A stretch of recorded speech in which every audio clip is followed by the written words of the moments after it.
ఆగిపోయిన షాదీఖాను వెంటనే నిర్మించాలి.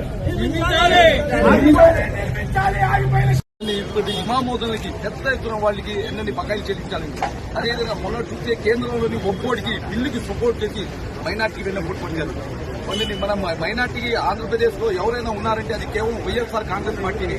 మా పార్టీ మైనార్టీ పార్టీ ఏదైనా కేవలం వైఎస్ఆర్ కాంగ్రెస్ పార్టీ. దేనికంటే మన విజయవాడలో జరిగిన మన బందర్లో ఖబర్స్థాన్లో అన్న ఇది ఖబర్స్థాన్ అన్న 70 సంవత్సరాల ఇట్లా అనుకుంటుందంటే దానికి ఒక 70 లక్షల రూపాయలు స్పాట్లో రిలీజ్ చేసి ఆర్డీలో పూర్తి చేశాం.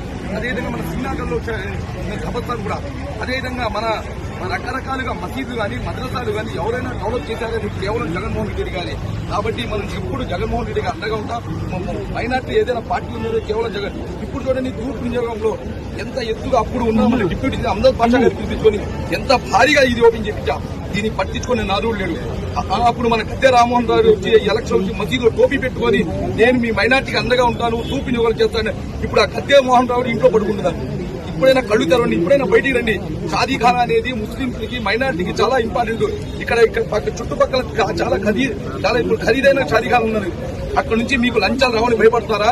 మీకు అంతగా లంచాలు కావాలంటే మైనార్టీ అందరూ చందాలు వేసుకుని వెళ్ళాలని మీకు లంచాలు ఇస్తాం. ఇప్పుడైనా అర్థం చేయండి. ఇప్పుడైనా అప్పుడు మేము 2 కోట్ల రూపాయలు శాంక్షన్ చేపించి 55 లక్షల రూపాయలు మళ్లీ శాంక్షన్ చేసి ఆ డబ్బులు రిలీజ్ చేయడానికి మీకు ఇబ్బంది ఏంటి? అయినా మీ జేబు డబ్బులు ఇస్తారా, మీ బాబు డబ్బులు ఇస్తారా? కాబట్టి మేము డిమాండ్ చేస్తాం. రాబోయే రోజుల్లో ఇది ఒక 10 రోజుల్లో ఈ పనులు చేపట్టకపోతే ఇంకా దీనికన్నా రాష్ట్రం మొత్తం భారీగా మైనార్టీ మొత్తం సేకరించి మేమే దగ్గర దీనికి ఏం చేయాలని నిర్ణయిస్తాం. దీనికి మన తూర్పు నియోజకవర్గం అవినాష్ గారు కానీ మన విష్ణు గారు, మన గౌతమ్ రెడ్డి గారు, మన మేయర్ గారు, మన డిప్యూటీ మేయర్ గారు అందరూ దీనికి సహకరించడం చాలా ధన్యవాదాలు తెలియజేస్తాం.